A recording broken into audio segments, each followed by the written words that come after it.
Hey, I'm Zoe, and this is the Relentless Reset. No formulas, no fixes, just short, honest reflections on navigating the messy middle of growth and becoming.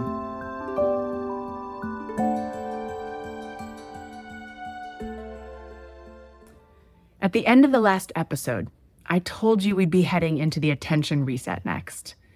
But as I shaped this series, I realized if you haven't claimed or reclaimed your power, your attention will always belong to something or someone else.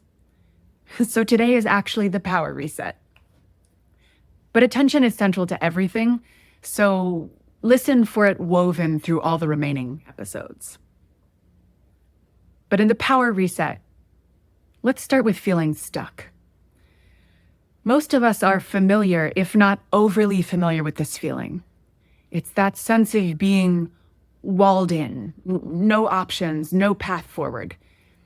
It really can feel like life is happening to us and we're just subject to it. We start to see ourselves as powerless to the forces around us, like we don't have any choice. And part of why this feels so heavy is because we've been sold the idea that power means control over people, circumstances, outcomes.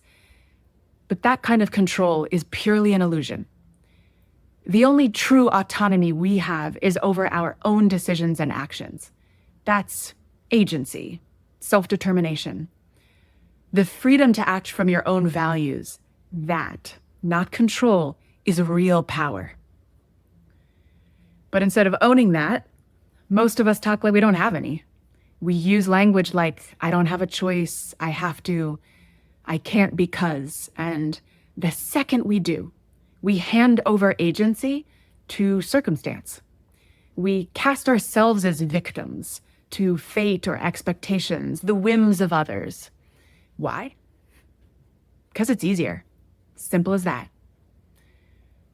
Now, there is a difference between being victimized, which is real and external and never your fault, and adopting a victim mindset.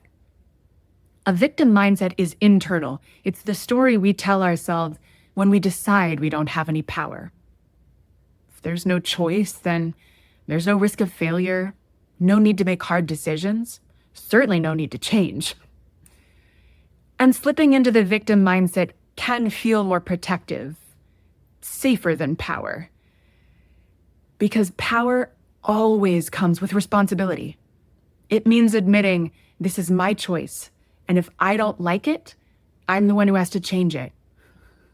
And that is super uncomfortable. So of course we resist it. And I'm certainly not saying this to shame anyone. We have all done it. But the cost of that safety isn't just your power. It's the authorship of your future. The moment you give away your agency, you give away the pen. And someone else gets to write your next chapter. So here's the reframe. Power is not about control. It's about acknowledging that you do have choices, even if they're hard, even if they're inconvenient, and reclaiming your agency in making them. And I think the simplest way to start is with one phrase that we all use. I have to.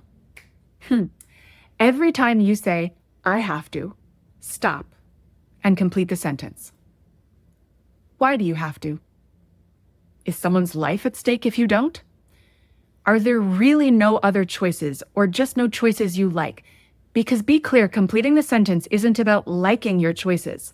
Choice doesn't equal endorsement. It only equals awareness and, hopefully, intention. Here's an uncomfortable truth. Sometimes the reason we stay stuck is because of a payoff we don't want to admit. Psychology calls this secondary gain. It's a hidden benefit that keeps us in patterns, even painful ones. For example, you might say, I have to keep this job. Why? Because I need the paycheck. But maybe there's more to it, perhaps a hidden payoff. I have to keep this job because I don't want to risk failure, or because success here feels safer than starting over. Or how about, I have to stay in this relationship. Why? Maybe the fear of being alone feels heavier than the pain of staying. The payoff might be identity, not having to face who you are without the relationship. Or it might just be the relief of not confronting loneliness.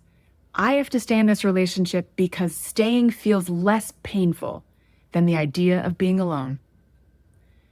These payoffs don't make you bad or weak, just human. But they do make you responsible. The power of completing the sentence is that it forces you to name both the trade-offs that keep you stuck and to name the agency you have in getting unstuck. Both matter, because until you see the payoff, you can't be honest about why you've stayed. And until you see the choice, you can't be intentional about how you'll move forward. Alice Walker said the most common way people give up their power is by thinking they don't have any. And that's exactly what happens when we get our attention locked on circumstance or other people or fate. If your gaze is fixed on everything that's happening to you, of course you'll feel powerless. But the moment you shift your attention to what's happening because of you, the ripple effects of your choices, your power is back in play. Because your choices are always a reflection of your values and your priorities. So if you don't like the outcomes you're living, you have two options. You can revisit whether your values have shifted, or you can realign your choices with the values you already hold. Think of your values like a compass. A compass doesn't flatten the mountain in front of you. It simply orients you. It points north and said, "This is north where your integrity lies." After that, you decide. You might climb north even if it's steep, or you might take an easier path for now. You can say, right now, I am choosing comfort over truth, or I'm choosing security over risk. But either way, the choice is yours. And don't get it twisted. Apathy, avoidance, waiting for someone else to decide, that's still a decision on your part. And it carries consequences, just like climbing, just like detouring. Not choosing is still choosing. It just means fear is choosing for you. You are always shaping the path, whether by action or inaction. The real question is, are you letting fear ask the questions for you, or are you brave enough to ask better ones for yourself?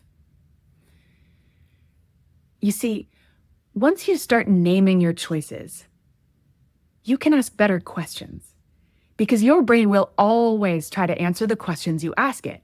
Now, if you ask limiting questions, you will get limiting answers. Questions are like flashlights. They direct your attention, and wherever your attention goes, your power follows. Better questions, again, not always easy or convenient, pull you toward a better life. A limiting question might be, what if I lose everything if I leave this job? A better question might be, if real security wasn't just a paycheck, what else could it mean? And what's one step I could take toward that? Do you hear the difference? The better questions shift your attention back to your own agency. Another limiting question would be, what if I can't handle being alone? Better question might be, if I trusted my own strength, who might I become outside this relationship? The limiting questions protect the payoff, the security, the comfort, the avoidance. They keep your attention locked on the fear and the outside threats. Better questions, they don't deny those things, but they shift your attention back to choice, to possibility. Maya Angelou once said, you may not control all the events that happen to you, but you can decide not to be reduced by them. That's the shift. Attention and power are two sides of the same coin. Wherever your attention goes, your power follows. Your attention can either fuel your victimhood or it can fuel your power. You make that choice. Think about where you started, feeling powerless, boxed in, convinced there was no way out. And now, imagine where you could be, clear, anchored, asking yourself better questions, the kind that lead you toward the life you actually want. And if all of this feels too big, remember, you don't have to overhaul your life overnight. Start with one shift this week. Small shifts are still power reclaimed, and every small reset makes the next one easier. Instead of asking, why me? Try asking, what now? That single shift moves you from powerless to powerful, from circumstance to choice. That's the power reset. It's also the close of this becoming phase. We've been stripping away what isn't ours and rebuilding what is. That's the work of becoming, remembering who you are beneath the programming. But it isn't the finish line.